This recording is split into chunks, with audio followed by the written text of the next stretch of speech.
Hello, hi. How are ya? Hi. How are ya? Y'all remember that episode of SpongeBob when he was like normal or whatever, and he was just super boring, and at first Squidward was happy, but then Squidward was like, okay, well. Although I may not be the biggest fan of SpongeBob all the time, SpongeBob being SpongeBob is better than SpongeBob not being SpongeBob. And then there was also the episode where Squidward got like handsome or whatever. I don't know. The episodes of SpongeBob where they change themselves for some reason.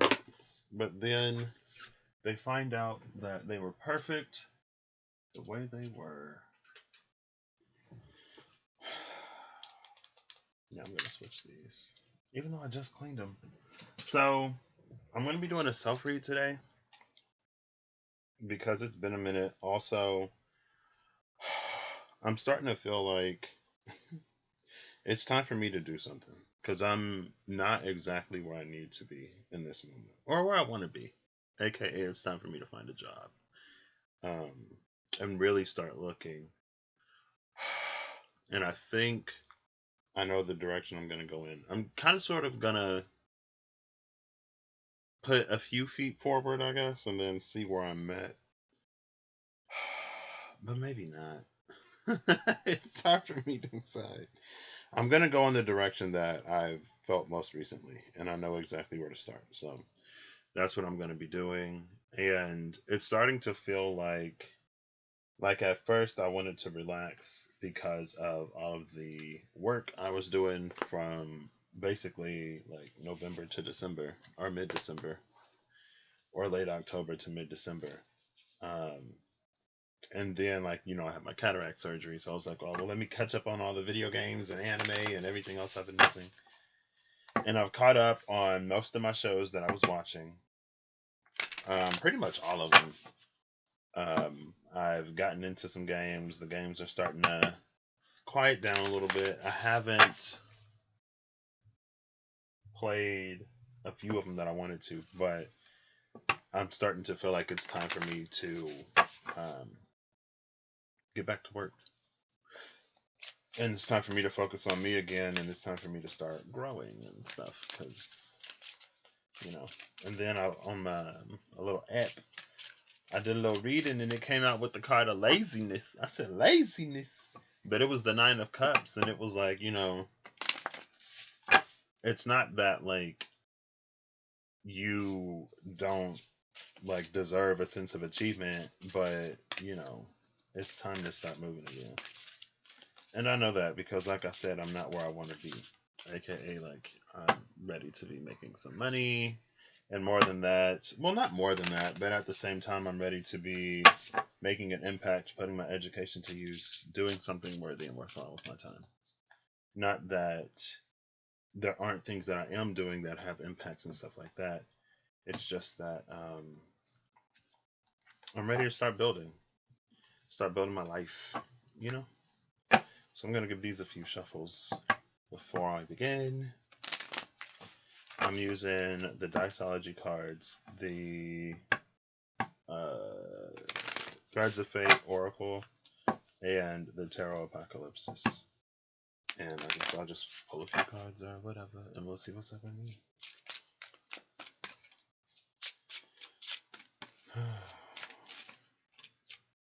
I feel like I was going to say something else, but I don't remember what it was.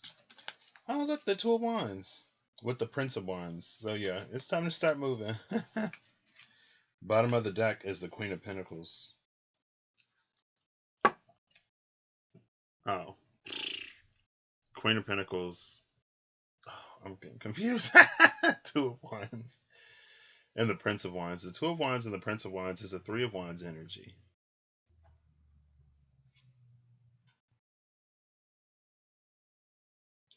It almost feels like it's not that I'm starting to lose momentum, but it's like before my body forgets what it feels like to actually do some work, because my default setting is not usually working that hard. And it's like I don't want to go all the way back to the default. I want to find an in-between.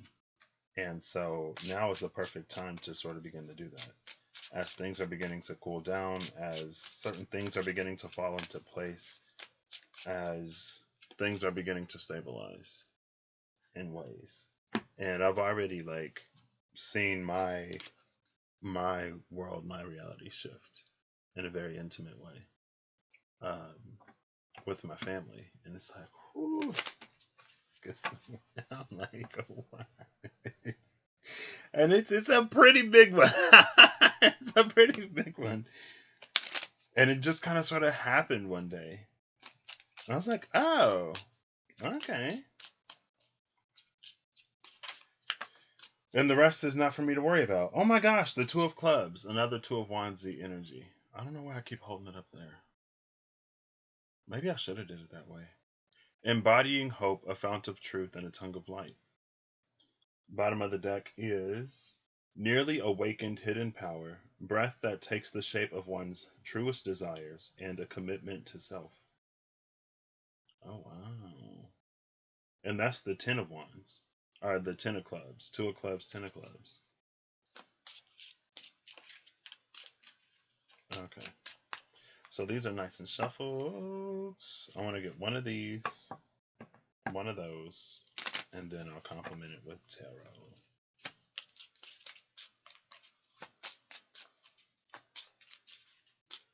I haven't used the dice in a minute. There we go. That's more than one. Oh, well, I'll take them. Bottom of the deck is the Nine of Hearts. And I just said that I got the Nine of Cups, laziness. A blip of light at the heart of a black hole. Progenitors in a primordial pool. 67 is on here, and 67 was on the Ten of Clubs, too. Oh my gosh, this is 4 cards. Ace of Hearts, and then a whole bunch of spades. 8 of spades, 5 of spades, 9 of spades.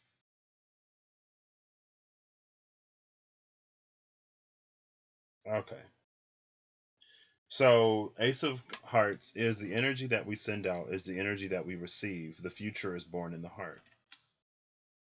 Rearrangement and coagulation, seeing the truth of the self, distorted creations abound. The rise of 2 empires synchronized, a vision that ignites the self and the soul. And a swaying tower that is moments from toppling, clouded vision and burning lands, a powder keg.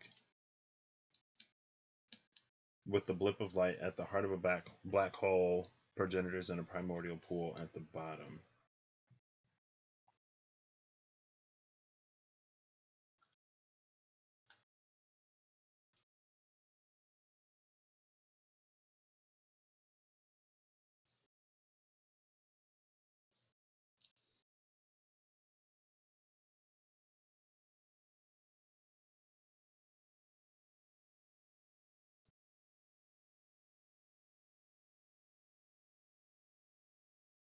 Oh my gosh, it's like quiet.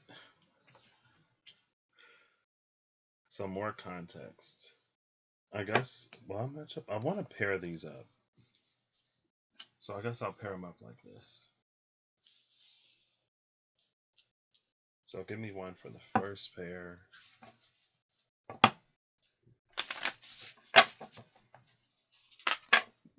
Oh my gosh.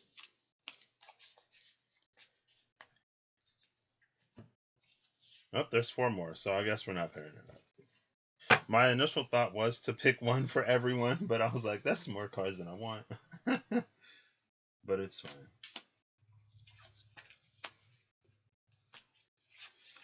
So I guess this is how I'm going to do this. Bottom of the deck is higher perspective.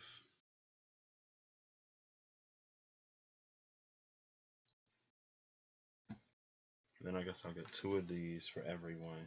And I'll just pull the top and the bottom after a few shuffles. And then I'll begin. This is going to be a little more involved than I thought it would be.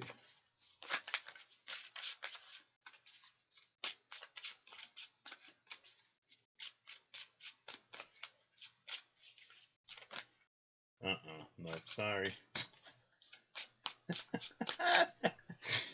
I probably should have. It's fine.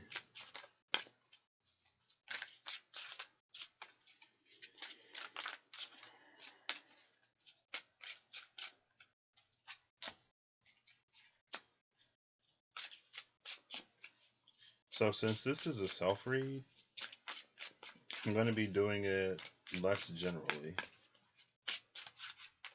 And if you come across this and it resonates for you, great. If you're just curious what I pull for me, great. Enjoy or not.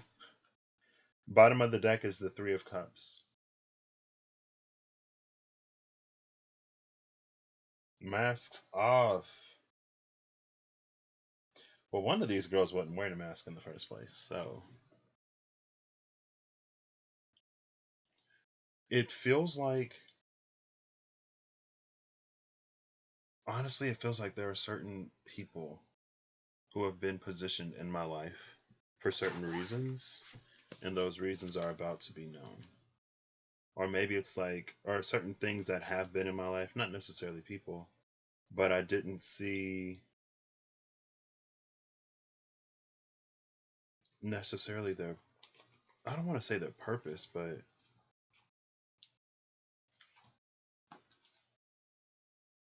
as I come into a new chapter of my own life, and as I, further my own journey, I think there will be things that unravel in a way that leads to a cohesion that wouldn't have existed before, because I wasn't yet where I needed to be, and they weren't yet where they needed to be to meet me, or for us to meet each other where we're going to meet each other.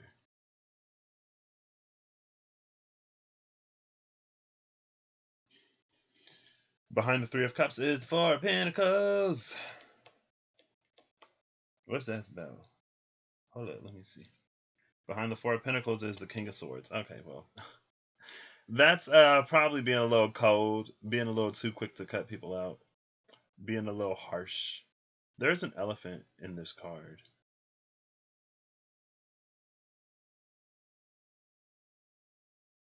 It feels like it's taking on more of the protector energy here. It feels like it's traveling, or like it's moving. Like a mobile fortress type of energy. Hey, Mimi. Oh boy. The present, the 3P. Oh gosh. Nothing in particular. Just some stuff in general, I guess. I ain't even set the intention. This is just a general read for whatever wants to come out. How you doing today? So the Three of Cups. The gods have many faces and wear many masks. Some can be found in tragedy, others in comedy. To some the somber chorus is sung, and to others the ribald satire and play is dedicated. Or is it ribald? I don't know. Let's define it. Let's ask Siri, because, it's 2021. Hey Siri, where you at? Oh, it's right here. I'm over here. Thank you. Like, so that's like 90% of my conversations with Siri. Defined ribald. Ribald means referring to sexual matters in an amusingly rude or irreverent way. Oh, okay, so it's sexual. I never knew that. I've seen that word here and there. Alright, so it is ribald. So, to some the somber chorus is sung, and to others the ribald satire and play is dedicated. I am the God who takes offerings of joy, whose worshippers dance with abandon in their devotional rites, crushing the flowers and the grapes beneath their feet. That's like, this is Dionysus. It's probably Dionysus. I am the God who comes as bridegroom and reveler, who presides over the wedding rites and blesses the holy days. My name is spoken in celebration, and my image is dressed with garlands and wreaths on the finest blooms. Before me the cups overflow with wine, the fields burgeon with flowers, the grapes ripen on the vine, and happiness increases with each passing day. But do not seek me in solace and solitude, for I know not the whispered prayers spoken in the heart or in secret. My hymns are in ecstasy with others, joined with others in a chorus of joy. For wine drunk alone is poor and bitter, but in company it is the sweetest taste to ever pass the lips. So, okay. This is a little bit of my little personal journey. Oh, snap.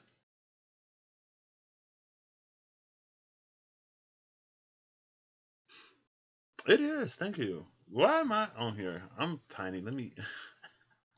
Oh, wrong one. Oh, yeah, I'll leave this here. Um, ooh, girl, you in that cycle. Your cycle it's synced up to something.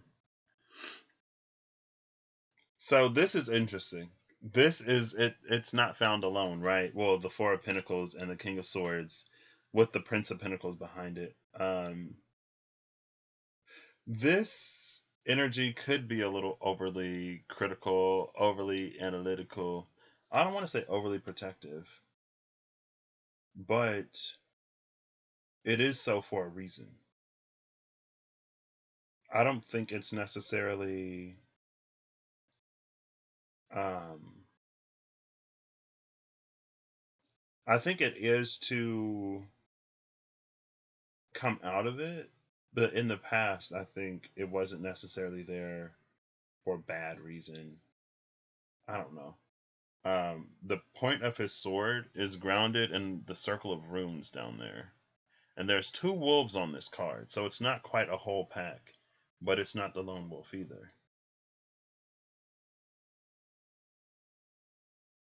I'll just keep these in mind. There's an energy of community here in the Three of Cups, but I've been talking to you. I've like mentioned that before. Oh, well, I'm sure that's like I would be happy about that. Double cycles. Ooh, I've been feeling for a minute that like it's just been on my mind, like community, community, community. And Mercury is retrograding in my 11th house, which can be community, especially um, not necessarily local community. And I'm having my Saturn return in my 11th house as well. My sun is in my 11th house, so it shouldn't be surprising. Um, and then we're starting with the Ace of Hearts. The energy that we send out is the energy that we receive. The future is born in the heart. There's a 444 on this card. I wasn't gonna, but I'll look into the energies. Hey, Soul 7, how are you doing on the day?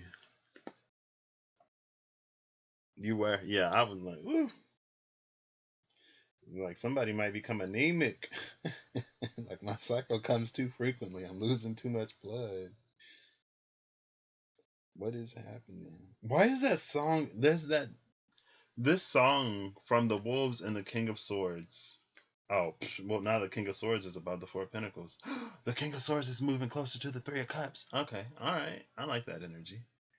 It's like raised by wolves. I don't know the rest, but it's just that like raised by wolves is what keeps popping into my mind. 93 is Venus. So this is Venus, the heart chakra twice, fire, the magician, and Capricorn.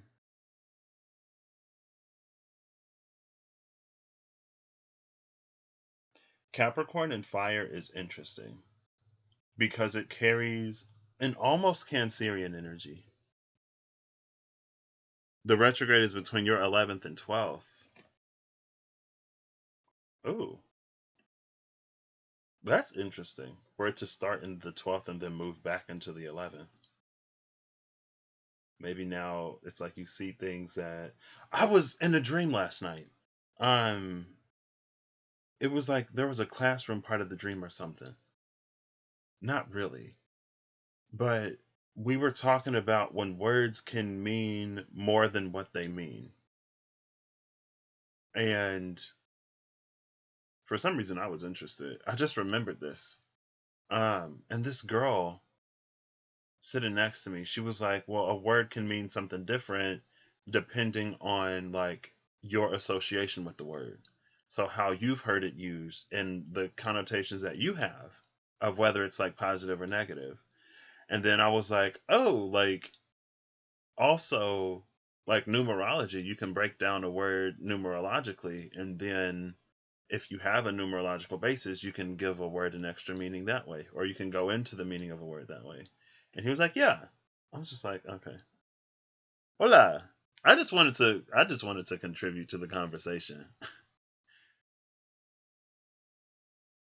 and it was such like I don't remember any context around that part of the dream. I feel like it was just there.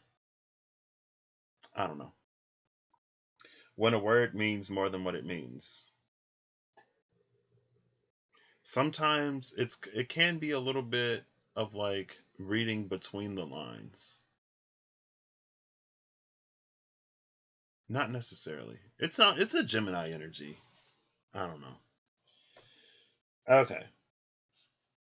But anyway, Capricorn and fire has a little bit of a Cancerian feel because it feels very hearthy.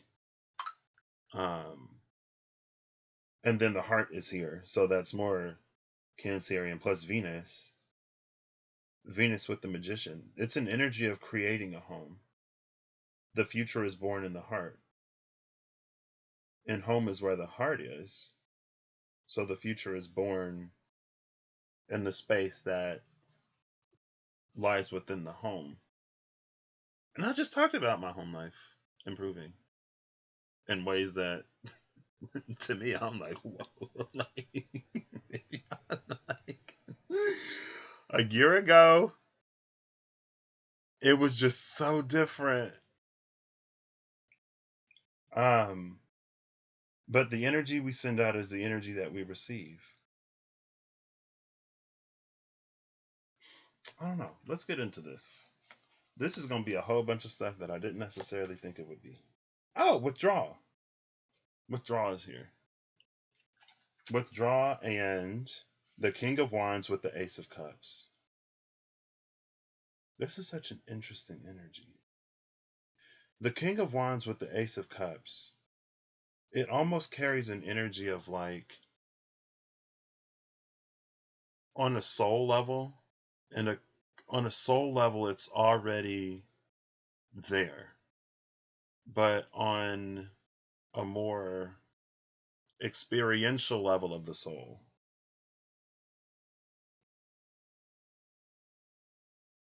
it hasn't yet begun to happen. And I think I know what this is related to.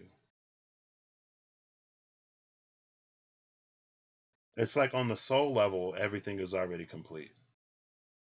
But here, it's still yet to be experienced. Let's see what withdrawal. Oh, it's literally right here. Withdraw. We got the U, we got the Piemontite, and the fox. Excuse me. You. This card is reflective of the winter season, the time of stillness, death, and collecting our resources. It calls for a retreat of sorts. While our culture values productivity, doing, acting, and pushing forward, Spirit is asking you to take a break and to relax. Go within yourself, find stillness, gather your strength for what is to come. We often find the solutions we need when we step away from all that we are doing and allow ourselves to unfold. The fox teaches us how to find balance between being social and solitary. Okay, well, I guess that's what we're talking about with this energy. The balance between being social and solitary. All right. Call me out! It's fine. I already knew that this was a thing. Like, so it's just confirming some stuff that I already know, which is, I can get some insight, though, some extra insight. So, while foxes may spend some time within a pack, for the most part they are solitary creatures that hunt alone, and then retreat each day to their den or hollow. The fox teaches us how to be comfortable alone, no matter where we are or what we are doing. Call upon fox if you struggle with feeling at ease in your own company. The yew has many incredible techniques that it uses to guarantee its longevity. Among them is the process where the branches grow internal roots so that even though the main trunk may die, a new tree connected to the original is already growing. Another process it uses is that when the branches reach the ground, they embed themselves and become roots that lead to the formation of a separate tree. The U teaches us that to go within always brings a rebirth, and that doing so regularly is a key to our personal development. Call upon you as an ally if you need. If you need support in creating a container for your personal hibernation. Personal hibernation is interesting because I've been seeing bear a lot. This is also interesting because I was talking to one of my friends yesterday, the day before yesterday, and she like guided me through a meditation. And I'm like, I haven't meditated in a minute. Like I lay on my bed, like before I get out of bed with my eyes closed. It was a whole bunch of stuff today. I'm just like, I feel like I forgot most of it. Not really. I wrote one line down, but um, it's been a minute since I meditated. Oftentimes, when the words withdraw and hibernate are used, people envision solitude and inactivity, and possibly a cabin in the woods. But for most of us, this is not possible. We must still live our lives, maintain our relationships, and tend to what needs to get done. In doing this, Piemontite is an excellent ally for bringing joy to the mundane and enlivening our senses while we still remain in the underworld doing our internal work. So this is all about the balance between the self and others. It's also about maintaining an internal connection, but also engaging with the world around you.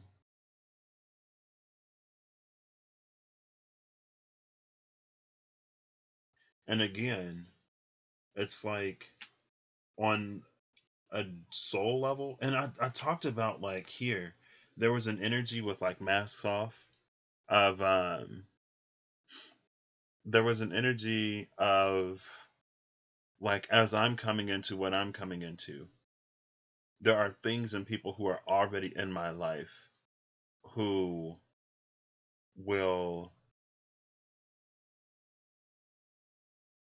it is almost like a revealing, who will like be there in a way that I can't presently begin to understand because I'm not where I'm going to be yet. So I'm not going to need or want or know what it is that, you know, I'm going to need or want to know tomorrow. And then it's like, you ask somebody something and they know something, and then you find like it opens the door to a whole new side of them that you had never known. And so then you get to explore that side of them. And it's like, it deepens that. It's a deepening of certain connections. That's what that is. Why can't I just say that? With the King of Wands, again, it's like on a soul level, it feels like things are good.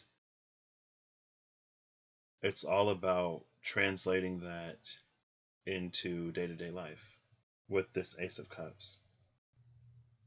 And I feel like it would be easy to feel overwhelmed trying to tackle it all at once, which is why the withdrawal is here. It's like a just take it day by day type of energy. You only know what you know in the moment, and there's no need to know anything more. Another thing that I've been thinking about lately is how it seems that we've gotten really good at seeking non solutions to our problems. And how, for a true journey of ascension or enlightenment or whatever, nothing outside of you is necessary. You don't need a card or to know astrology or a guru or whatever. Everything you need is within you. And so it's like sometimes instead of us dealing with the things, instead of us like dealing with life, we find ways to cope with it. And that can even be spiritually or through religion. And it's like, in some ways, we sort of push off our own personal growth or our own journey onto something or someone else when it's there to assist us and to make it not easier, but to provide context or to be a pillar of strength to lean on when we need it. And like that's why not that's not like that's why, but there's one potential way, speaking of like words having multiple meanings, one way to look at the Garden of Eden. It's once Adam and Eve ate of the fruit of the tree of the knowledge of good and evil, they didn't need to be in the garden anymore. In the garden where they were protected and everything was like sort of safe and planned and they had nothing to worry about. After eating the fruit from the tree, they had all they needed within them to live outside of the garden. But it's the piece of us that we sort of sacrifice for everyone else's wisdom or knowledge or whatever.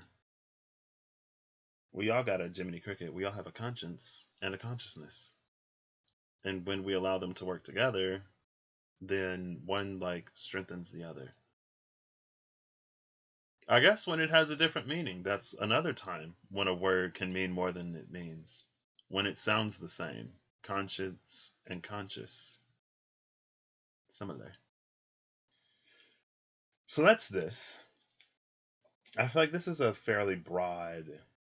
Also, I feel like this, with withdrawal, if this is a more past energy, it's speaking of all the things that I've been doing internally, but I haven't yet begun to do in a like person to person, like emotional space. Not necessarily. Like some of it, yeah. But the fire, and it's not that it outweighs the cup, because this is the Ace of Cups. It's just that there's more experience here because it's in hand and it's at the king level, while here it's yet to be sort of taken on, which I know.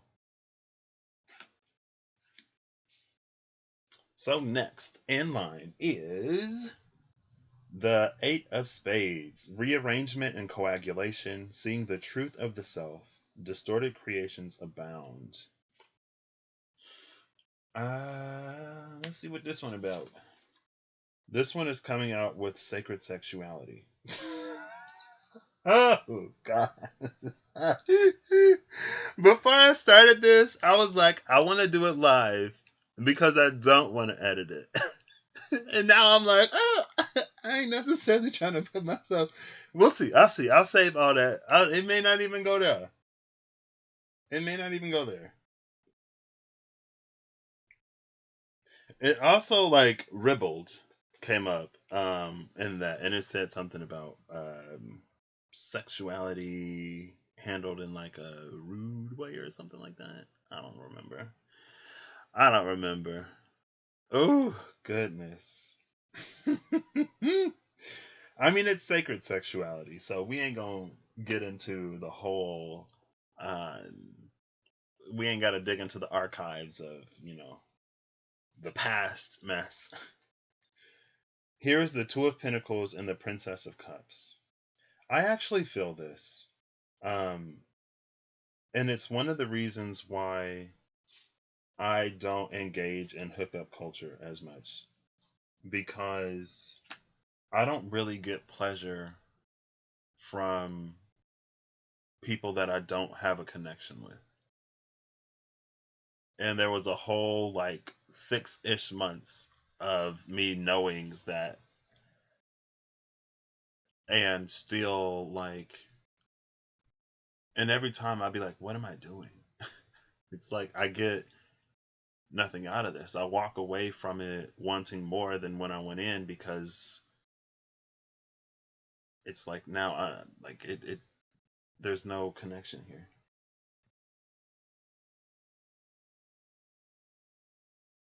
But we'll see. We'll see. That's why I don't necessarily get on the apps and just start hooking up with people, because it just leaves me more unfulfilled, honestly. But let's see what this is. Sacred sexuality is 66. So here's some fire. Oh goodness. Oh goodness.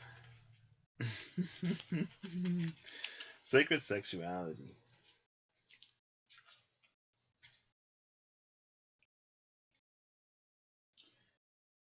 Our sexual self and sexual energy is such a layered and potent part of who we are. It can show us our wounds, it can provide healing, it can help us manifest. It can teach us boundaries and can fuel and empower us. Sacred sexuality does not mean that your sexual presence or expression needs to look a certain way. It simply means that your sexuality is sacred as it is. It is a core part of your humanity as well as your spiritual and universal self. This card asks you to examine your relationship to your sexual self. Is there anything that needs tending to? Is there anything that needs healing or releasing? Oh, oh gosh. Horses have long been a symbol for sexuality. Didn't know that. Their rawness and power is indicative of our natural and healthy sexual desires. A tamed horse is a symbol of our repressed sexual urges and passions. But beyond this, the horse is a great traveler. In fact, wild horses can cover up to 40 miles a day. In this way, the horse can support us as we travel within ourselves and explore our sexual nature. They can hold you as you explore your shadow self through your sexuality, as you show up for your healing, as you fill out your boundaries, and as you come to understand your personal needs. And that is one of the things that I got out of that experience. Um, while I didn't get anything fulfilling out of it, it did make me a lot more comfortable with my sexuality. I started doing stuff that I never thought I would do. Oh gosh.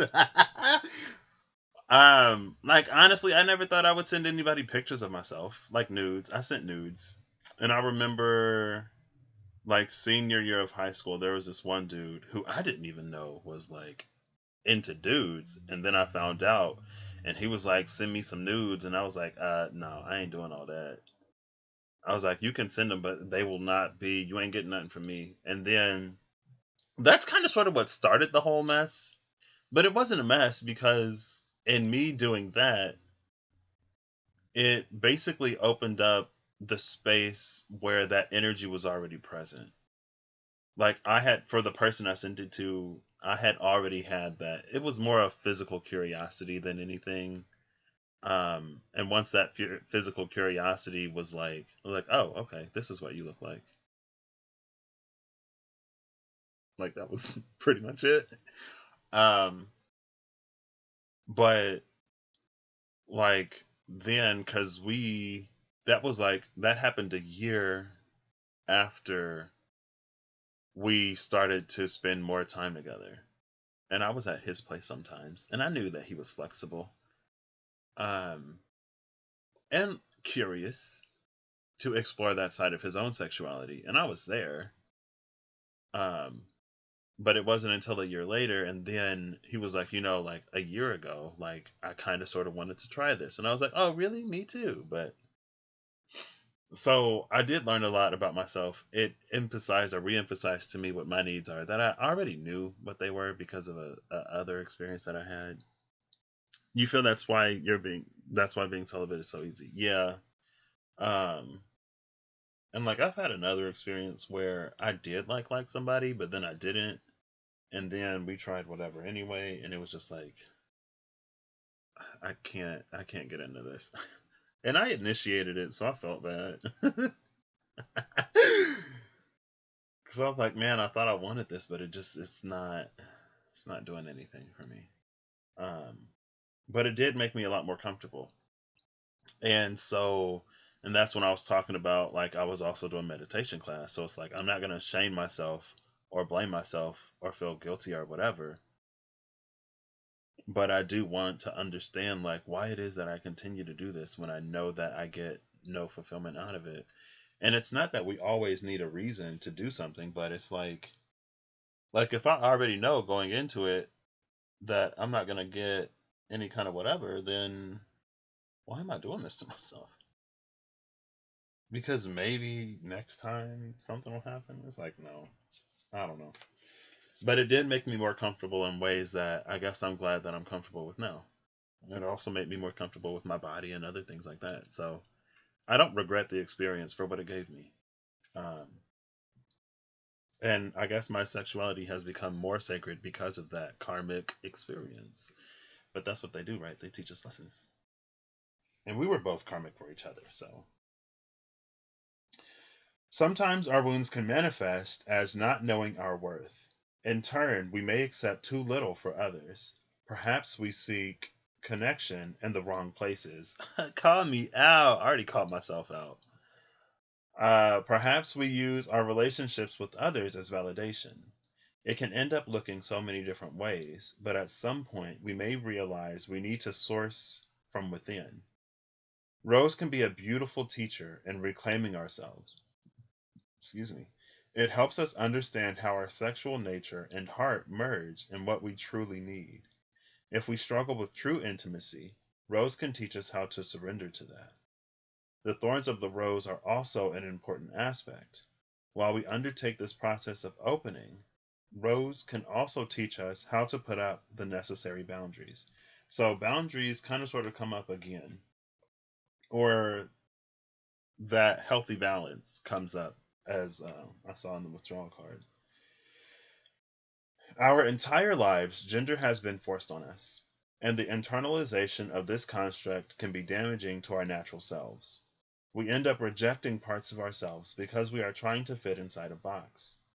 How many times have you heard, men shouldn't be emotional, or you'll never find a man if you continue to be so opinionated, women should be agreeable, or something to that effect? It continues within the spiritual community when we ascribe masculine or feminine to various energies. In reality, these are words that scratch the surface of the larger concept. When is a word more than a word? And beyond that, it reaffirms a rigidness that can hinder us. Perceived opposites are all a part of a larger unifying force which lives within us.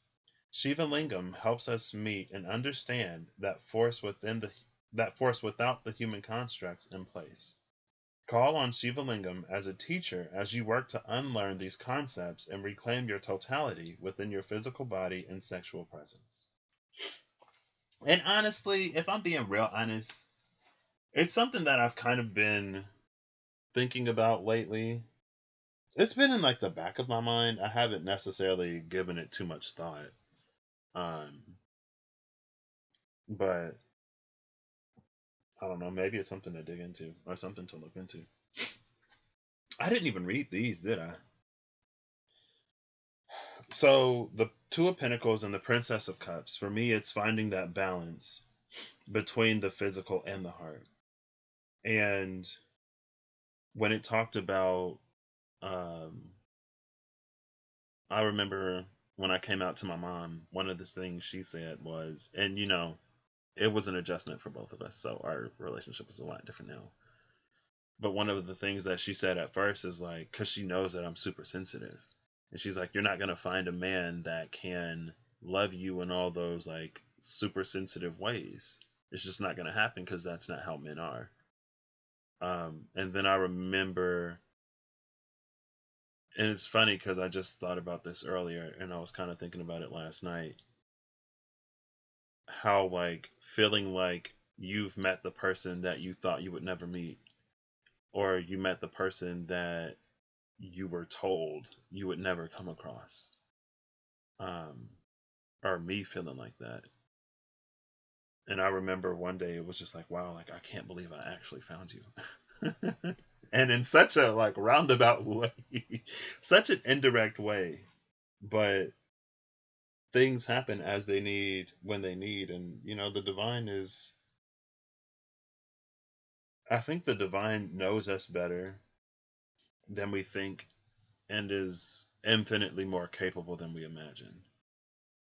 And like I said, while those situations were super karmic, or were that super, it wasn't super karmic. While that situation was karmic, it taught me a lot of things and made me comfortable with myself and my body. And then I got a refresher on that lesson last year. I feel like it was when Aries was in Leo, or it was after when Aries was in Leo. I feel like it was when Venus was in Leo, because after it happened, I looked to see how my Venus was being aspected, or it was at the tail end of the Venus retrograde. It was either one of those. Venus was doing something. And so I got to be more like direct and forward and comfortable in my sexuality with someone who was comfortable with me being comfortable in my sexuality, who was also comfortable in his. And it was somebody that I've known for a while, who I used to have a crush on, like way back in the day. Person is like triple, he's like grand water trine, Pisces sun, Scorpio rising, Cancer moon. And I'm like, oh my gosh, no wonder why I was just whatever. But since he's a male typically, and going back to this energy, I guess, a lot of that emotional energy can come out through the space of anger or aggression. So I thought his Mars would be heavily, or like would be more prominent, or would have like more heavy aspects or whatever. But it's just that like grand water trine, and maybe not knowing how to fully process or express those emotions. And so here, with the Princess of Cups and the Two of Pentacles, I think that energy is here as well. And it's about intimacy outside of just sexuality, or how sexuality impacts our lives and our ability to connect and be intimate with people outside of the bedroom. And so while the withdrawal is here, there's a little bit of an opening up here in this card. And the rearrangement and coagulation, seeing the truth of the self, distorted creations abound. I feel like that was one of the areas where either that was an area that was affecting other things, or that was an area that was affected by other things. And so it's like when things sort of like bleed into each other, and then they get even more distorted. But through that experience, I've come to be a lot more comfortable with it. So it didn't necessarily go completely off the rails, but, and I think that's another thing here. And again, it's not necessarily sexual all the time, or it's not necessarily in the bedroom, but it is an energy of intimacy. And it's an energy of like maybe being like emotionally raw and vulnerable and just like emotionally naked in front of somebody. Um, and for me, surprise, surprise, I guess, that's something that I've always struggled with, because I don't necessarily trust people to handle my emotions well, or to handle me when I'm emotional in a way that doesn't just like anger me or frustrate me, or get me to the point where it's like, I knew I shouldn't have opened up to you, I can't tell you anything. Because it only takes one experience for me to be like, okay, I'm never gonna like open up to you about anything, because I can't trust you to like be there in a supportive way. So, hey, Miss Vernell, how are you doing today? Yeah. And I mean, maybe because I had, or maybe honestly, I think it worked together. Oh, that would explain it. Because I remember my sexuality was one of the reasons why I decided, one of the few, or many, honestly, reasons why I decided to distance myself from people. Because it was like, well, what if they don't accept me because I'm gay? I don't want to feel the pain of that rejection, so I'm just not going to get attached to anybody.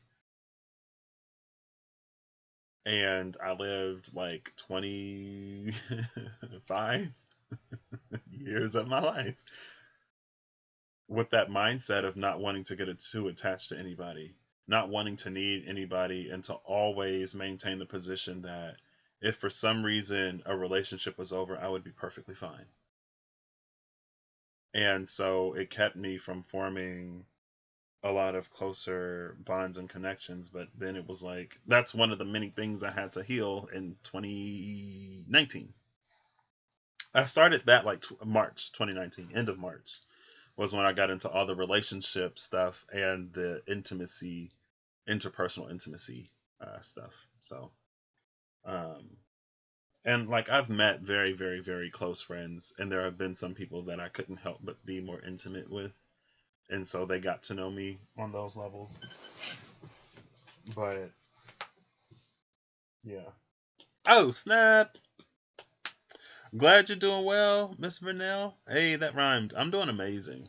Just about to come into the next phase of life.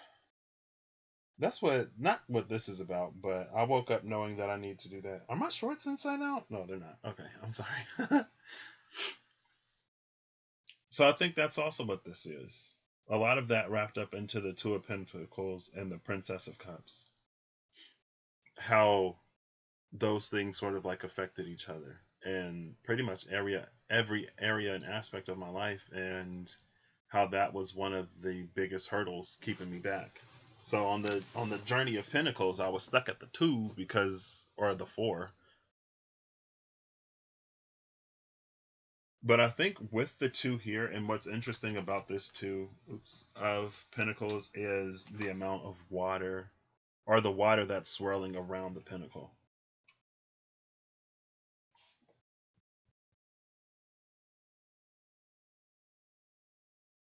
And it's funny. It's the Princess of Cups, and I with the Ace of Cups, I just talked about how on like a certain level, these are things like I've been putting myself in an energy to be more open with people and to begin to like be more intimate and stuff like that. But with the Ace of Cups, I'm like, it's not in hand yet. I haven't fully begun to live life from that place. It's all internal. It's time to start externalizing it. And to confirm that, I get the Princess of Cups. Like, this is the starting. This is the opening up. That was a withdrawal. Okay. This is interesting. This is not necessarily rejection is where people get stuck. That's what you have to take baby steps, because some people can let it run off their back like a duck, and some people it takes decades to build up that trust again. For me personally, rejection wasn't anything that I was afraid of because I didn't want to get close to people. I was more afraid of acceptance. Um, but it's like I'm still human, so I couldn't stop myself from feeling whatever I was feeling. So I was hoping to get rejected because I didn't want to actually be in a relationship at that point, and I didn't like, because I wasn't ready or prepared for that at all. But I also couldn't just like get over the feelings. So, I mean, but also like because of that, I've been able to maintain friendships with some of the people that I was interested in at that point in time. So, next is the rise of 2 empires synchronized, a vision that ignites the self and the soul. The rise of 2 empires synchronized, it's giving me an energy of mirroring in a way. Like, this is the journey that I've gone through. Since this, it's definitely taking on more of that like interpersonal relationships and interpersonal intimacy, and really being open to getting to know people, which was pretty much the source of all of my, I don't want to say distortions, but like when I was younger, I was naturally very extroverted, very much so a people person, and I loved getting to know people. But then when all that stuff popped into my brain, and I was like, okay, well, I'm just not going to get close to anybody ever. And I'm going to make sure that if ever somebody leaves, I'll be okay. And so for me, it was like a complete separation from most of who I am at my core. And that's why I was basically like a dead battery, a husk of who I used to be, like just super stoic over it, not really getting attached or caring, always in like the corner of the room, not maybe not necessarily the corner of the room, but like not going up to strike up conversations with people either. And that followed me even throughout college. And again, like when I was at work, it was different. Um, but within a relatively short period of time, I was fortunate enough to meet people who helped me get over it because I was open, and that's what I was wanting. So that was the end of March. I was like, I need to start tackling this. By mid-April, I'm at Sparkles Emoji on Grinder of all places. I wasn't on Grinder to hook up with people. I was just like, I'm trying to prove to the universe that I am ready to start making connections. So I got on Grinder and I got on Tinder, expecting to meet friends on Tinder, but I actually met a friend on Grinder of all places.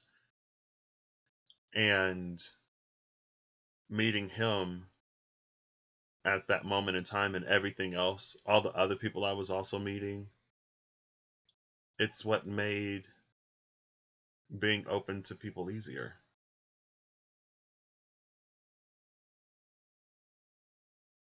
You know, summer 2019, I met all kinds of folks who have been so incredibly important for me in that way. But again, I was open to it and I was actively working through a lot of that hesitation and fear and stuff that I had associated with getting close to people. But again, the people that I met made it totally worth it. So next is the outlaw. The outlaw for me, it can be a few things. Or it could be, so like the rise of two empires synchronized, to me it's a mirroring energy in that like this is something that I'm growing out of. This is something that I'm healing from. And it's the way that I'm returning to myself. But I'm returning to myself, taking some of the like lessons in healthy boundaries and stuff like that with me. Because I didn't go through that period for nothing. There were things that I discovered while I was away that I can use when I come back. And it's like I'm meeting people who are also sort of doing the same in their own lives. And I know that because of some of the people that I don't want to say I work with, but some of the people that I read for on occasion and that some of my friends that I just talk to and live life with and who I like depend on and who depend on me and like we have conversations and stuff. And these are friends that I had before I got into like anything, which is another reason why that 3 of cups is like I met them before I was in this space and now we're working in this space together. It blows my mind. Like blows my mind. Um Acceptance is delayed and not denied. It comes with discernment and confidence in yourself, not giving a care what people think about you. It is what it is, the other person's maturity and an open mind. Yeah. And so over here, well, well, it's the lovers and the 7 of swords.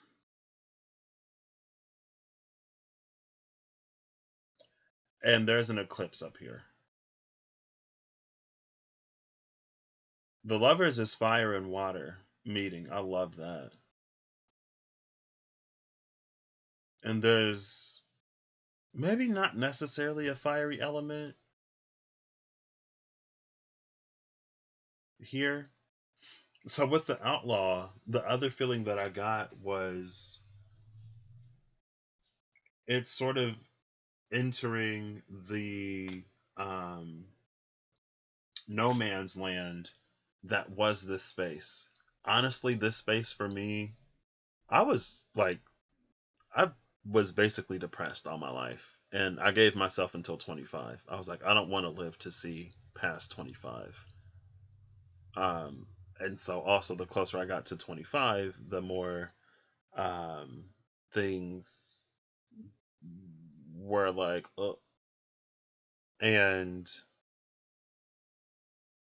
it was when I was that 25? That had to be 24. How old was I And that was what was that? October 2018. No. Yeah, because last year was 2020. Duh. So it was when I was 24. It was a few months before I turned 25. I had my darkest night. Um, and so then when I turned 25, I decided that since I gave myself until 25, that I would dedicate the rest of my life to living in the light and living outside of that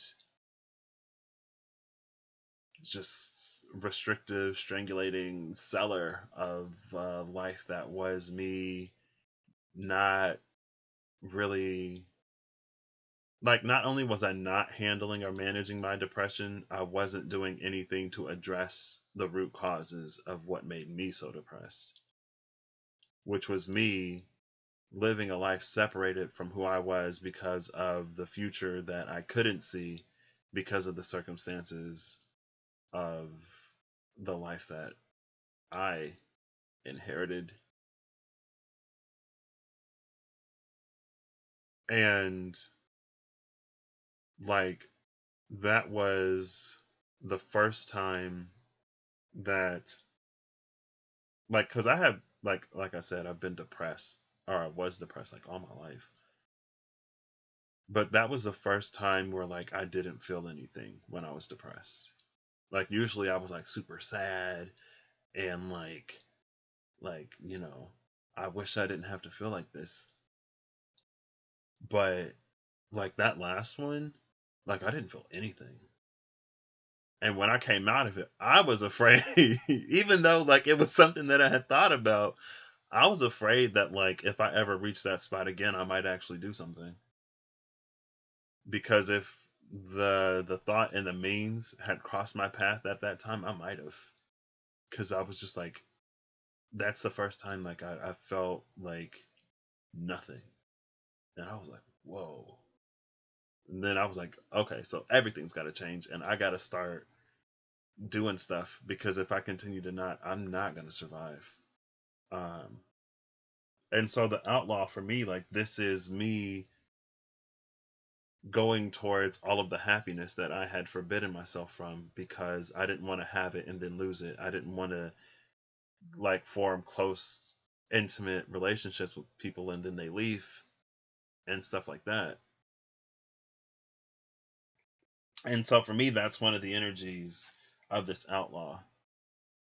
It's me living in the space that I told myself I would never allow myself to. And then the lovers and the seven of swords comes up. And for me, the lovers and the seven of swords, it's carrying an energy of like, of, it's like in some ways allowing love to liberate me from that space and to challenge me to become better and to challenge me to become more open, and to hold less. But let's see. This, oh my gosh. I was just about to say, like, how is this supposed to help me move forward? But I didn't set an intention, so I guess this is just another one of those readings that's all right, Mimi. I guess this is another one of those readings that's just kind of sort of about my journey in general. Because maybe it helps somebody. I don't know. This is. What was the card? I don't remember. How did I already forget? The Outlaw. Okay. There we go. The Outlaw is on page 101. That's interesting because one of my friends just read for me and she was like, "Oh, it's on page 101." And I was like, "Oh, that's interesting." Here it is again. The wonderful 101, 100 in you. You are the 101st. When you pull the Outlaw card, it is time to go against the grain. It can be scary to do this. All humans at some point or another have received the message that conforming is necessary for survival. In fact, we are hardwired to be that way. Early on in human history, the individuals that were outcast from their tribe would not survive. That still lives within us. The fear that if we go against the pack, our survival will be threatened, but the outlaw gives us the courage to stand alone in stark contrast with that which is widely accepted or normalized. The outlaw pushes for progress within the collective. The outlaw is a good ally for when we are working on breaking free of limiting inherited patterns and beliefs. A balanced and healthy outlaw lives by their own personal compass. They are honorable and live with integrity, but it may not always be how others perceive right and wrong. For example, they won't say stealing is bad no matter what. They will ask, why is it being done? What is it for? Unbalanced outlaw can isolate themselves, believing that they are entirely alone. This may also turn into destructive, whether internal or external, tendencies. They may also identify too much with being different and in turn are always in opposition of others simply for the sake of being so. Balanced outlaw is confident and rebellious by nature, but they are not that way for the sake of being rebellious. In other words, they have a cause. The outlaw asks for a give no F's attitude. In order to do great things in the world, we must not get caught up in how the herd views us. We must keep going forward with that which we believe in. Given that, consider examining what radical means to you. In what ways do you live within the boxes that society has given us? In what ways do you want to grow beyond them? And I feel like I'm very much so this type of person. And I've always been this type of person, honestly. Um, like I'm not rebellious just for the sake of being rebellious. I'll follow rules. I can be like a rule follower, but like if it's dumb or stupid, then I'm not gonna do it. Like if I can't see the reason behind it, then that's when like I would rebel. Cause it's like for example, like whenever like you gotta ask to go to the bathroom in school, and it's like my bladder it's timed the way it was timed, and I had a class right after lunch and the teacher would be like, no, you can't go to the bathroom, you should have went during lunch. And I was like, well, I'm about to go to the bathroom whether you let me or not, because what I'm not about to do is sit in here and pee on myself. Unless you want me to pee in your classroom somewhere, I can go in the corner and do that. But I think we'd both rather prefer that I go to the restroom, so I'm going to go to the restroom.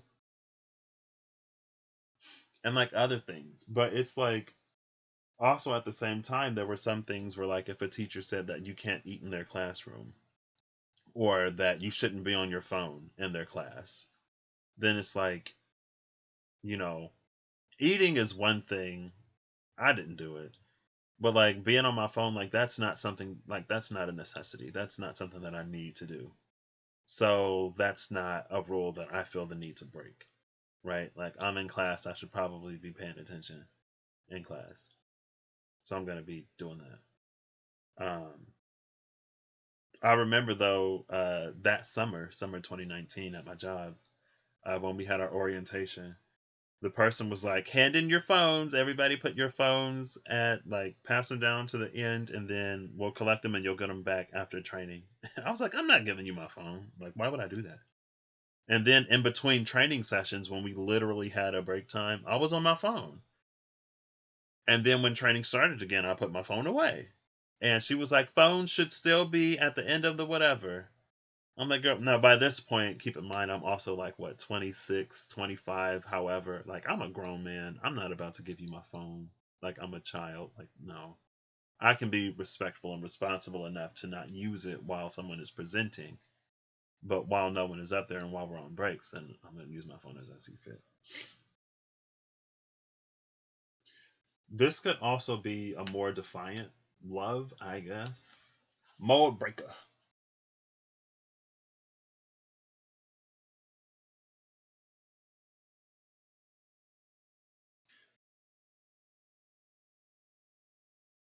It also feels like with this eclipse energy,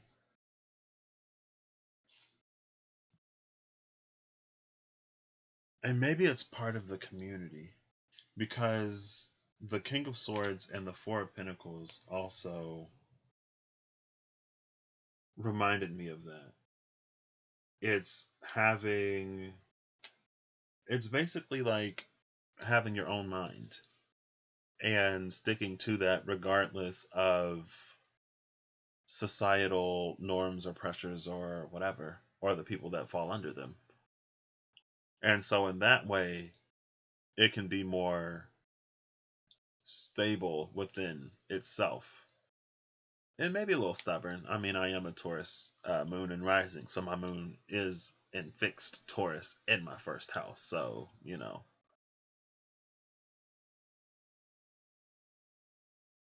But there's defiance here. But it's not for no reason. It leads to something out of love. And I guess that's beautiful. And again, that's the rise of two empires synchronized. And so for me, it could also be a lover who has also gone through a space or is going through a space of being defiantly themselves, regardless of what their environment or society from their perspective thinks or sees or demands. That's a hangman type of energy.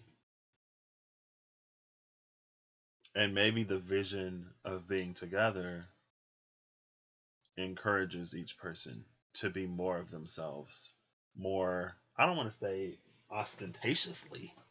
Hey Siri, define ostentatious. Ostentatious means characterized by vulgar or pretentious display, designed to impress or attract notice. Yeah, not necessarily ostentatious, but maybe it is every now and then.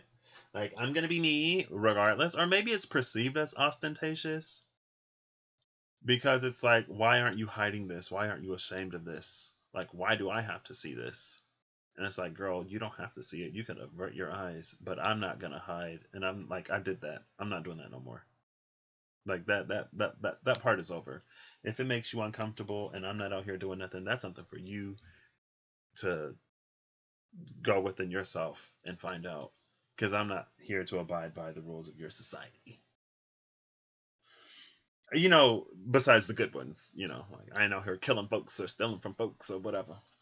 So, last but not least, is a swaying tower that is moments from toppling, clouded vision and burning lands, and a powder keg. This, after this, especially after the outlaw, like the swaying tower is society in my mind.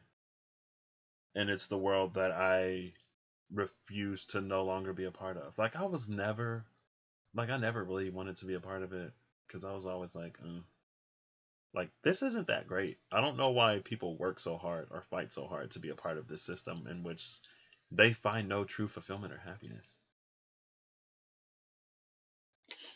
I was like, I ain't doing that. That ain't for me. That may be for somebody. It ain't for Patrick Woodson. And then the Seeker is here. So seeking beyond that, outside of the system. And if in some ways it's maintained because of the energy that we put into it, well, that's an energy I'm no longer putting into it. So that thing can crumble. It can crumble. And then the Two of Cups and the Eight of Wands. This has been such a journey. We start with the Ace of Cups, into the Princess of Cups, into the Lovers, into the Two of Cups. And the Two of Cups is on the left side. Like, it was already like that.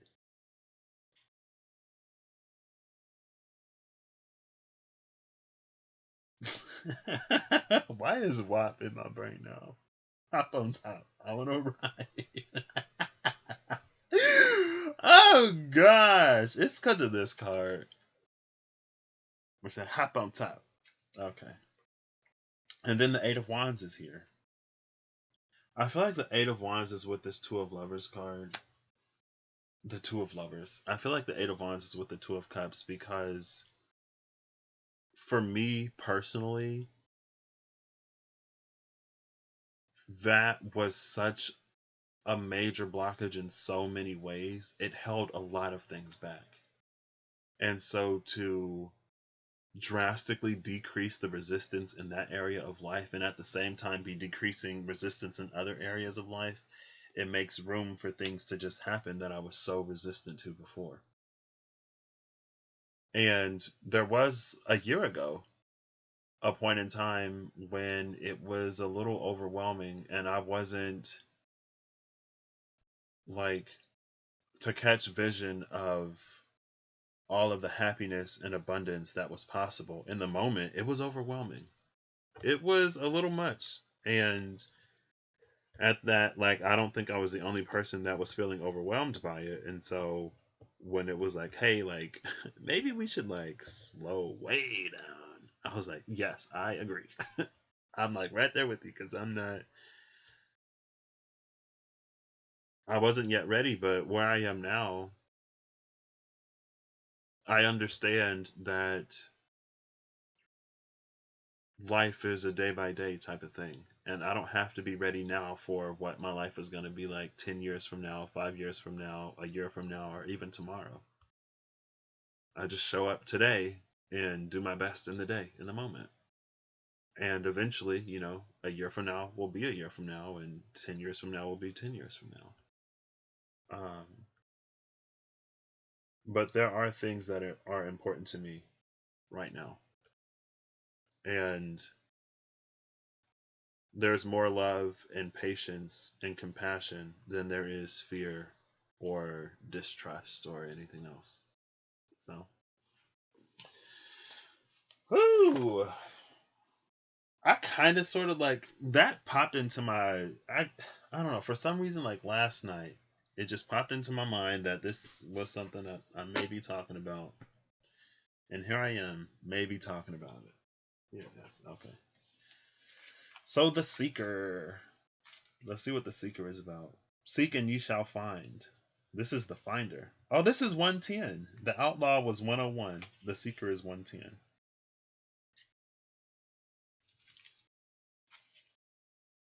Have fun time. All right. Come take a dive. Oh, gosh. Oh, wow. There are teeth falling into the hands of the teeth and something else. Maybe seeds falling into the hands of the Seeker. Teeth symbolize wisdom. Seeds symbolize new beginnings. So it's new beginnings based off of the wisdom. And there are many seeds and many teeth. Every time we come back wiser. The Seeker indicates a need for energy, movement, vitality, and excitement. The Seeker is childlike at heart and has faith that at its core, the world is a beautiful place. As we grow older, it is easy to lose touch with our innocence and sense of wonder. We have responsibilities, stressful home and work environments, external pressures, physical sensitivities, and dis-ease. In the end, we get locked into a survival mentality and we don't know how to break free. Good thing the Outlaw was already there. The Seeker's message is one of reclamation. It is not so much about ridding yourself of the stress, but remembering your essence. Slowly nurture your sense of wonder to all that is around you. You may feel silly at first, but keep working on it to balance out the negative. Replace statements of what if everything goes wrong with what if everything is exactly as it should be. Balanced Seeker energy is one of empowerment, curiosity, and feeling confident to navigate both the external and internal worlds. If Seeker is out of balance, you may be a bit untethered. You may be pushing yourself onto the next thing, thinking that may be your cure. An unbalanced Seeker energy may also give their power away to others. As Seekers, we must remember that we are gathering experiences and wisdom for growth, not because we believe it is a prescription to fix our perceived issues. And it ends right there. Also, lately, like when I went through the meditation class a year and a half ago now, like I began to feel like energy coming out of like my palms. But here within the last few days, it's like spread up to my whole arm. Like I can feel it in what's this? Up to my elbow, my forearm. And it's weird. It's not weird. It's just like, I don't know. Pretty soon, I guess I'll be feeling it flowing through my whole body. Maybe I'll start to levitate. So the Three of Cups, the King of Swords, and the Four of Pentacles. Also now the Prince of Pentacles with the High Priestess behind the Prince of Pentacles. The Prince of Pentacles is Knight of Pentacles energy. And it almost looks like it could be the same person. Almost. But there's a lot of peacock energy with the Prince of Pentacles. And the peacock can be an energy of self-acceptance and learning to love yourself for all of who you are, which echoes one of the themes in this. And that's one of the reasons, and I've talked about it before, but that's one of the reasons why I never got into a relationship before with the Four of Pentacles and the King of Swords here, because I knew I wasn't ready for it. And when push came to shove, emotionally I would shut down and distance myself. And honestly, sometimes for me, it's like I'm reaching a point where I'm no longer fighting for things that fight me to be in my life. I'm no longer holding on to things that clearly and obviously don't want to be there, and I'm not going to chase after anything either. My days of chasing are over. And I'm in a period now of discovering what it is that life has to offer, guided and directed by spirit. And so sometimes I might let something go.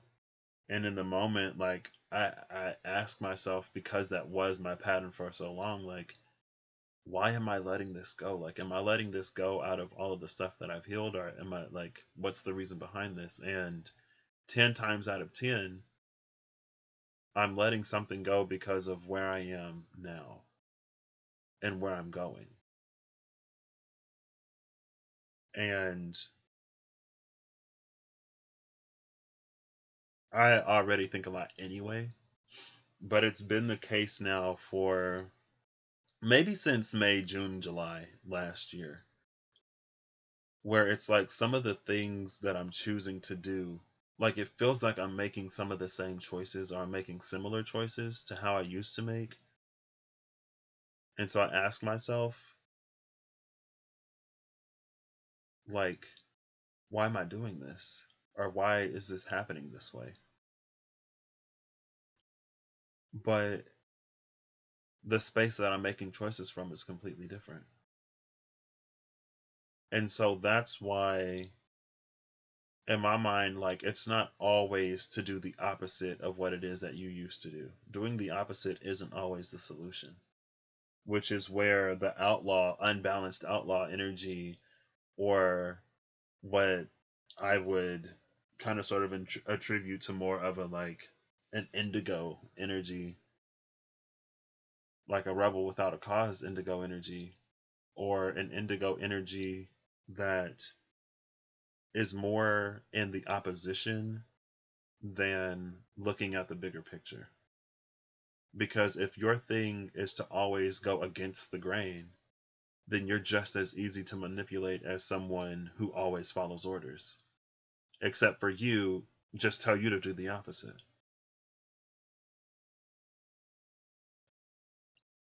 And so for me, like, that's why, and I don't like, I feel like I'm reaching the point where I don't need to do it as much, but I guess it also doesn't hurt to ask myself in those moments.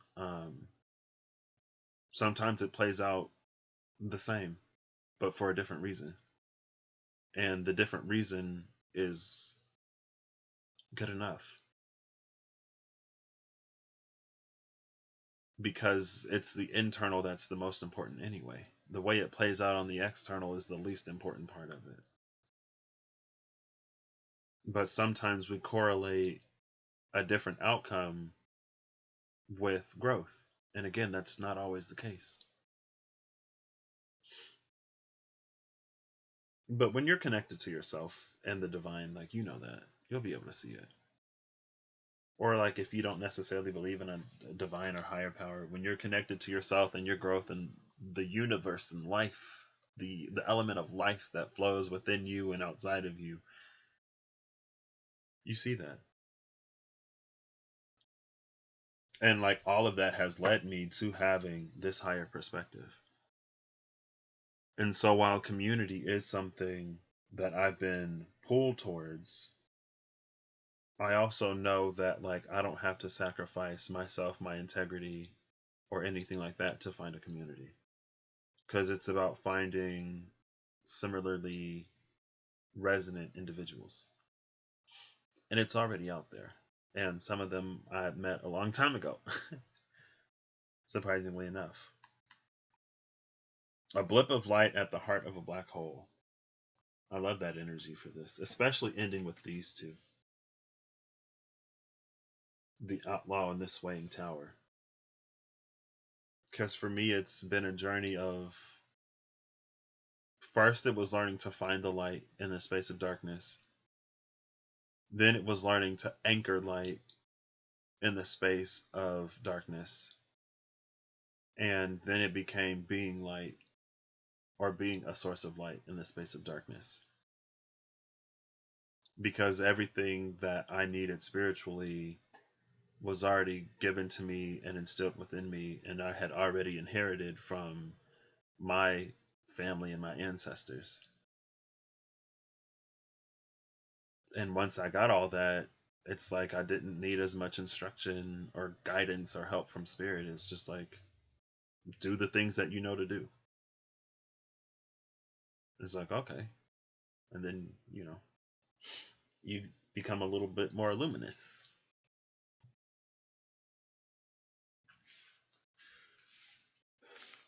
All right. So I'm going to get some final messages and then I'm going to end this.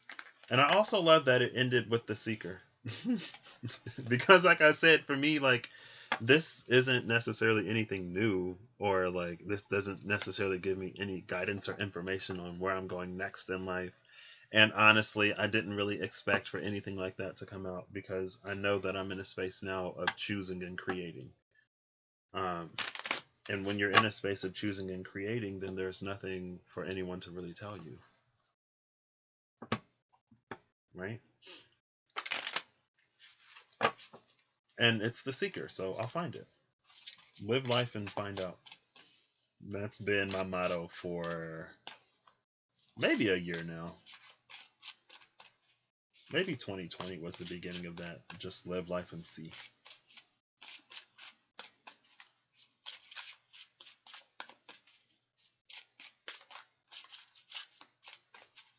Okay, final message from these, and I'll actually read this one out of the book. There were some cards I really wanted to read, but I didn't. Okay. Oh gosh. Oh God. Well,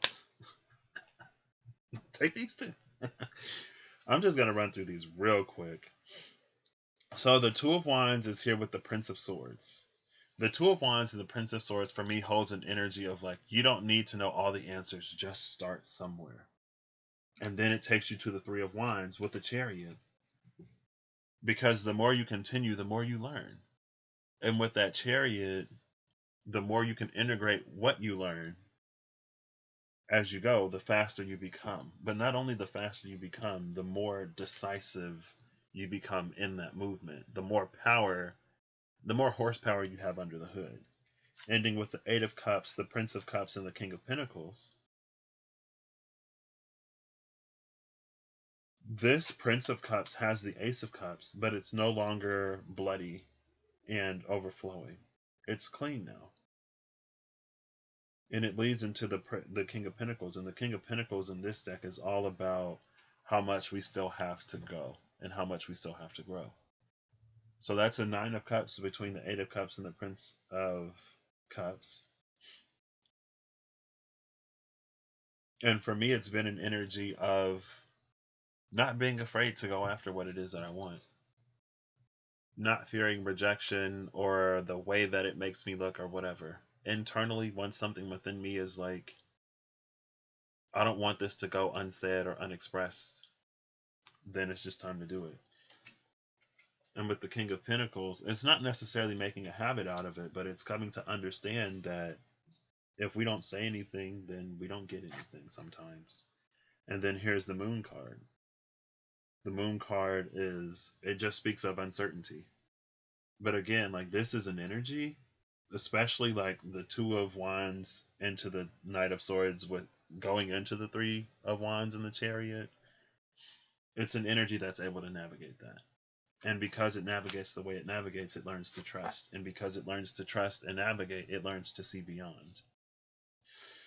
And then here's the Four of Wands with the Tower and the Five of Wands. I think the Four of Wands, the Tower, and the Five of Wands, it's an energy of like, sometimes we think when we reach a Four of Wands that's it. But that's not the case. The Four of Wands is not the end. And the Tower, it comes to remind us of that. And with the Five of Wands, it gives us a space to elevate and to grow and to strengthen the foundation of that tower to the point where it can take anything. It can take a hit and still stand. And it's almost a gift. It is a gift. It is a blessing to see where things fall apart, because now you know what you need to dedicate more time and attention and energy and effort to moving forward in the future, to the point where, again, that it can take anything. And then the Four of Wands moves into, it elevates its energy, maybe into a world or whatever, the Lovers in the world, or, But the Four of Wands, it's a minor arcana. So as it is, it cannot stand. And it's not the end, it's not completion. Here's another prince, the Prince of Wands. Lots of princes. The Prince of Wands with the Princess of Pentacles. This, to me, it's not only having a vision and moving forward on what it is that you wish to accomplish, but it's also starting to build and establish a foundation that is capable of sustaining and supporting more than just yourself. Or myself. And then the Eight of Pentacles into the Ten of Pentacles. This is that, like, all the hard work will not be returned in vain. It'll all be worth it. And in some ways, it's already there. It's just a process of finding and discovering. I love that. That's 19 pentacles between the Princess, the 8, and the 10. That's a Son of Pentacles. That's that, not necessarily heaven on earth, but that's when the external begins to mirror and match more closely the conscious internal. And it happens mostly because of the things that we address and resolve within ourselves. Right? As long as there are things that we don't see within ourselves, it gives the external free reign to just manifest whatever. Because it's like, oh, well, they're not paying attention. They're not going to check. They don't check their books. So if you take $10, they won't even notice. Until they do. But by that point, it's too late. Bottom of the deck is the High Priestess again. And the High Priestess, to me, it's just an energy of, like, kind of like the Moon card. And that, like, this is what it was to teach me. Cutting to that King of Cups. Now, here's the King of Cups to match the King of Wands there, where it was the Ace at the beginning. And with the High Priestess, this is, again, that's how I get to my King of Cups energy. To balance out what's already there on a soul level. And I saw the King of Swords as well at the bottom of the deck, and the King of Pentacles came out earlier in that little series of cards. So I think that was a nice, neat little succinct way to wrap that up. Ace of Wands with the Emperor. Okay. That's the part that I'm coming into now. I guess I got to be a little bit more decisive. I think I also need to reevaluate what it means to be decisive. Because I don't think it's for me to know. I just need to start somewhere. And to continue to stay connected and to fill out opportunities as they arise. That'll be fine. Okay. 1 to 2 cards. Preferably 1, because I would love to read it. Just final message. There we go. I'll take those. Why not? Bottom of the deck is the Ten of Cups. I love that. I love it. Look at all the celebration. Look at all these babies and children. This Ten of Cups looks like, to me, maybe not necessarily a Ten of Pentacles. No, because the Ten of Cups, it has family in it. Ten of Pentacles shows multi-generational. It's like the grandfather and then the child. This, I don't know. There's a little bit of a Ten of Pentacles energy here for me. A little bit. I'm loving it. I'm liking it. But it's the emphasis on the love here, and less so the money or the physical abundance. Ten of Cups at the bottom of the deck. The cards that came out, again, the High Priestess, but this time with the Magician. And I love the High Priestess and the Magician together, because with the Magician, it's like, this is following the divine blueprint. It's creating what it is that the High Priestess foresaw. And it's also a balance between masculine and feminine energy. I've also seen the Magician in this deck lately. Also the Magician and the High Priestess with the Ten of Cups at the bottom of the deck. It's a space where both divine masculine and divine feminine energy can exist as they are, going back to sacred sexuality, without how we've spiritually, or within a certain spiritual society, given certain attributes to the feminine and then other attributes to the masculine. Like how we treat creation as a purely divine feminine energy. And I honestly don't think that that's the case. Like, they both have a part to play in creation. It's not solely divine feminine. And even in nature, like, women are the ones who give birth, yes, but they don't do it themselves. And that's, I don't know, it was what, a few months ago, or more than a few months at this point, when I was like, well, what's the role that divine masculine plays in creation? And so where I sort of ended up, I'm still open to it being changed, but it's like, divine masculine energy projects consciousness into the universe.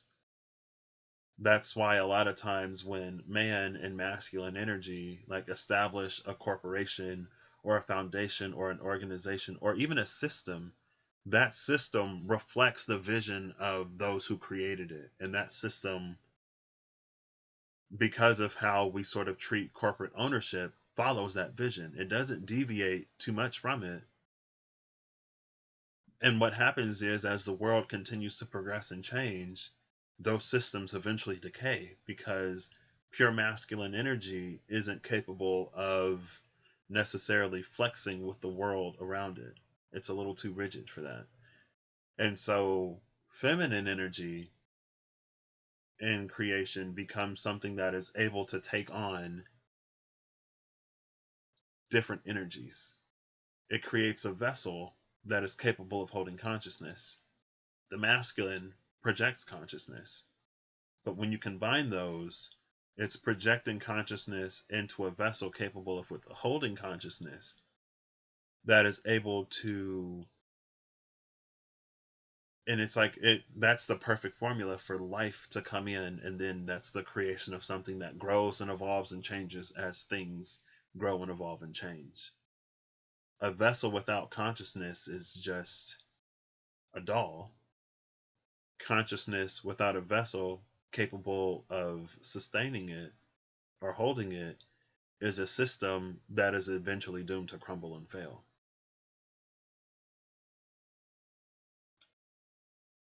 Anyway, the energies for divine feminine and divine masculine, it's like they're both present in everything. In some way, shape, form.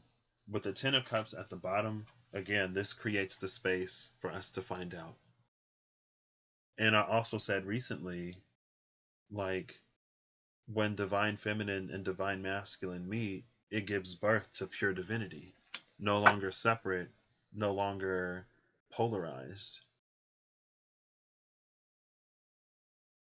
And maybe that's what this is. All these little baby divines, divine feminines and divine masculines coming together to give these little baby divine energies that become whatever it is that they are. I don't know. I do want to read these though, but I won't. I want to, but I won't. The magician and the high priestess. That high priestess, she was coming out a lot. She was coming out a lot. High priestess at the bottom of the deck every time. And maybe, I think sometimes I can feel a little bit,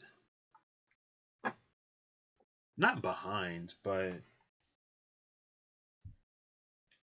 again, it's like I know that I'm not where this isn't where I end. And it's time for me to keep moving. And maybe sometimes I get a little hyper vigilant because I know that, like, I can be lazy, especially sometimes I gotta get started up, you know? And it's like if I'm asleep, it just take me a minute to wake up sometimes, and before I fall all the way back asleep, I need to carry some of this momentum forward with me. This was interesting. Again, it's like more of my journey, which is fine. Maybe I talked about a piece of it today in a way that I hadn't before, or maybe today some of it will resonate to get you to see something within your own journey that, like the way that I see and process and walk through mine, will help you to see, process, or walk through yours, or encourage you to do some of the difficult things that you need to do. I don't know. Because, like, while I did do meditation classes and things like that, what helped me the most in my journey was working through a lot of the mental and emotional blockages that I had. It was actually doing the work and not putting it off on something else. And I know it's not easy, and I'm not trying to discredit like energy work or crystals or anything like that. But again, in my mind, it's just like it's there to substitute, or it's there to assist and to complement and to supplement things. It's like a supplement. It's not necessarily there to replace it. And maybe that's because, like, even like vitamin supplements or dietary supplements, honestly, we treat them as substitution. And the supplement, by definition, well, I guess, when does a word mean more than it means? When it's come to mean something that it wasn't intended to. It's supposed to supplement your diet, not substitute the things that you need to, get yourself. I don't know. It just makes the journey easier in the end when you do the difficult stuff up front rather than continuing to push it off.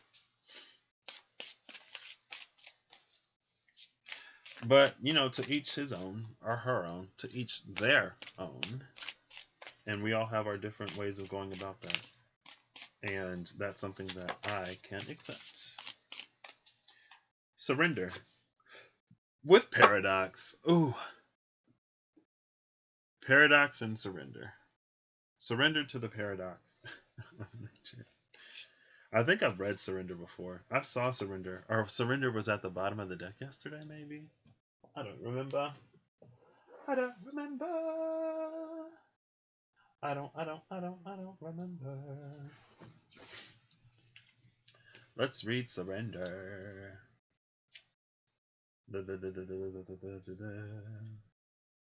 Okay, well, I thought it would be an ether, but I ain't find it. Surrender is in water, page 70.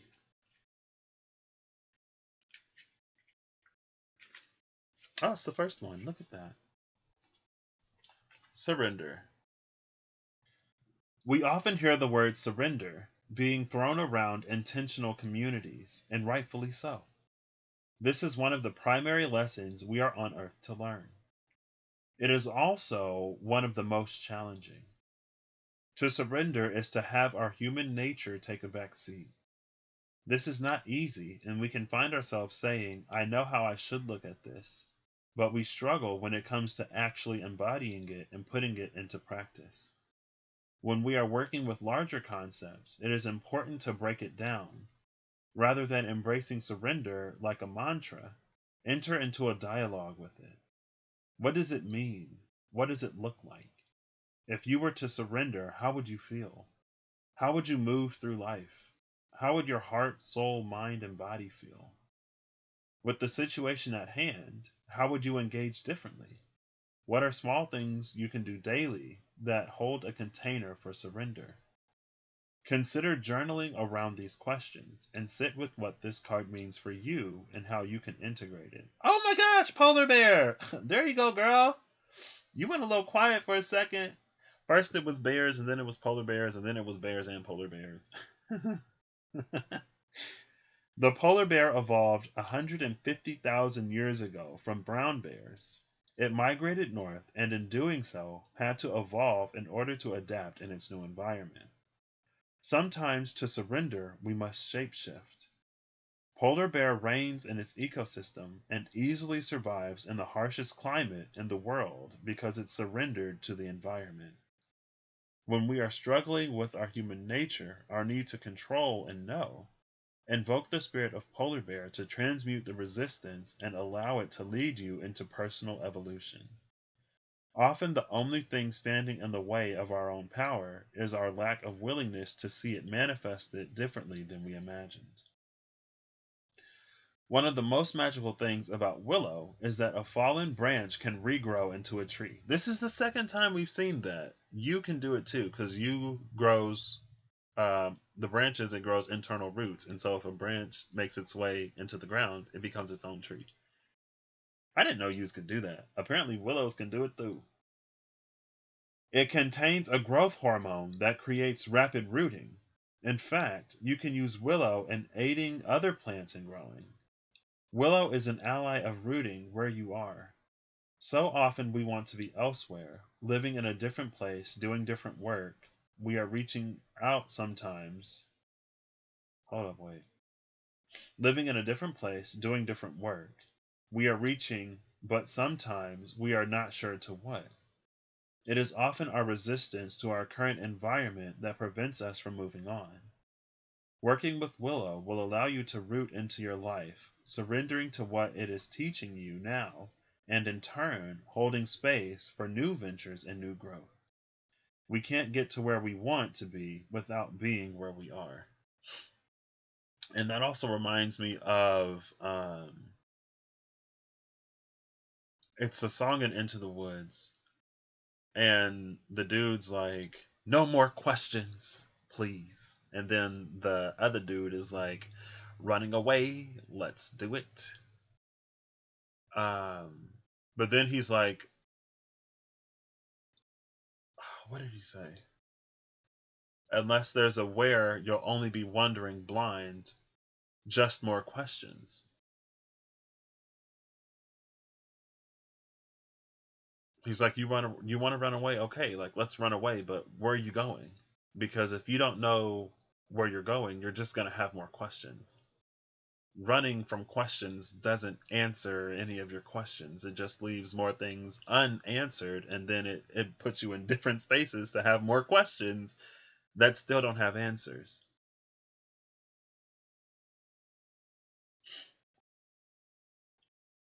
Cryolite assists us in aligning our spiritual knowing with our logic, intelligence, and awareness. It represents a new consciousness. Oftentimes, when we have awakened to our deepest knowings, we begin to see all of the things in this world that are out of alignment. We want to be of benefit to others and this earth, but can become disillusioned by all that is wrong. Cryolite's magic helps us accept where we are, allowing us to become clear on where we want to go and how we can further that work. Sit with Cryolite and ask it, where do I need to surrender that will allow both personal and widespread progress? How can I hold space for this progress? And again, the bottom of the deck is paradox. I feel like we're learning to surrender to the paradoxical nature of life and of the universe. And again, in my opinion, for humanity to embrace the concept of oneness, it has to embrace paradox. Because It's like to accept oneness as a truth, but to also live your own individual life. Like, that's a paradox. Because in oneness, we are like, there is nothing separate, but we are clearly separate. And it's to realize and recognize, I guess, that we're all pieces and fragments of Prime Creator. We're all made in His image. And none of us are necessarily, like, none of us are whole. None of us are wholly that source, but we can be wholly ourselves, the piece of that we are. And when you come into that, it's sort of like it naturally aligns you with everything else. That was quick. I'm still gonna shuffle this because I ain't shuffled it, but really, um, it aligns us with all that is flowing in that motion.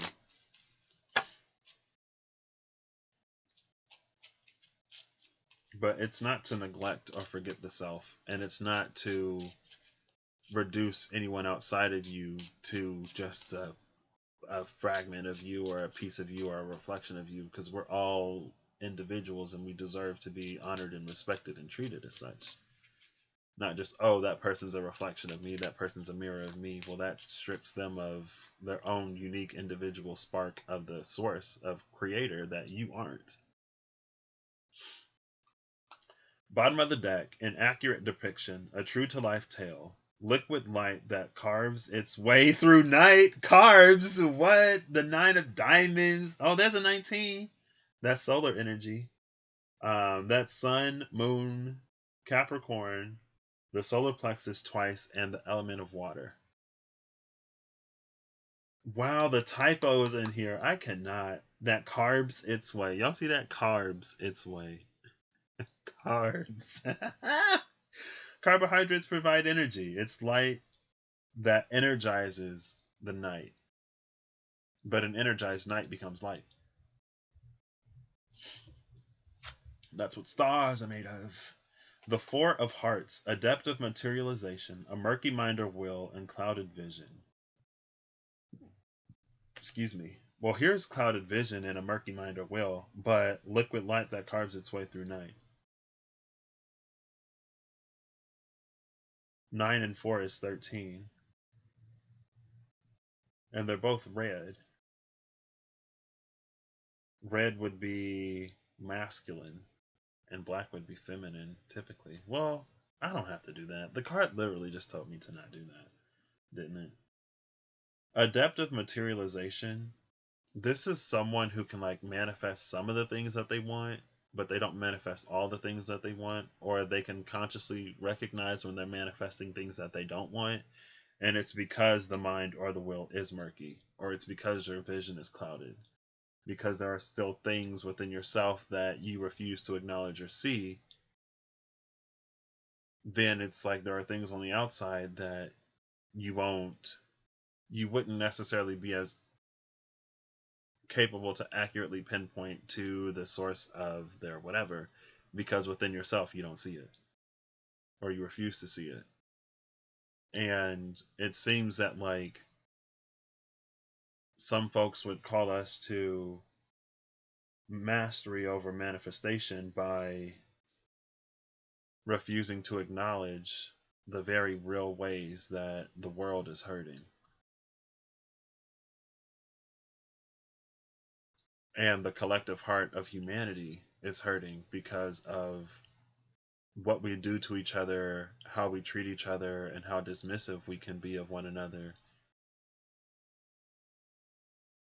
Like the collective heart hurts because of that. And to try to claim any sort of ascension or mastery by continuing to ignore and dismiss the very real ways that the collective is hurting is, I don't know. In my mind, I would call it irresponsible.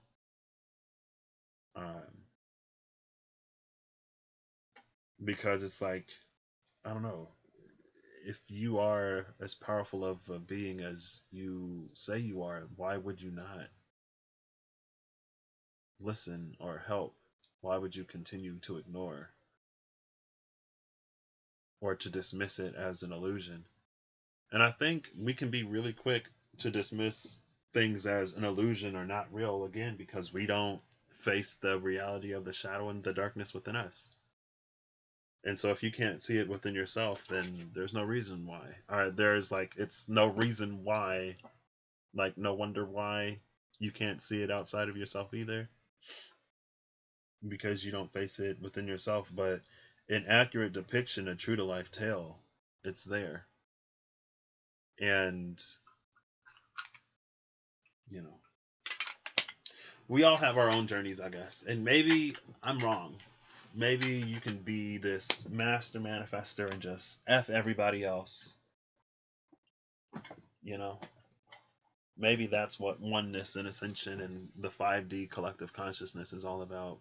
It's all about forgetting and rejecting the parts of humanity that don't fit into that perfect, pretty vision that you want to have.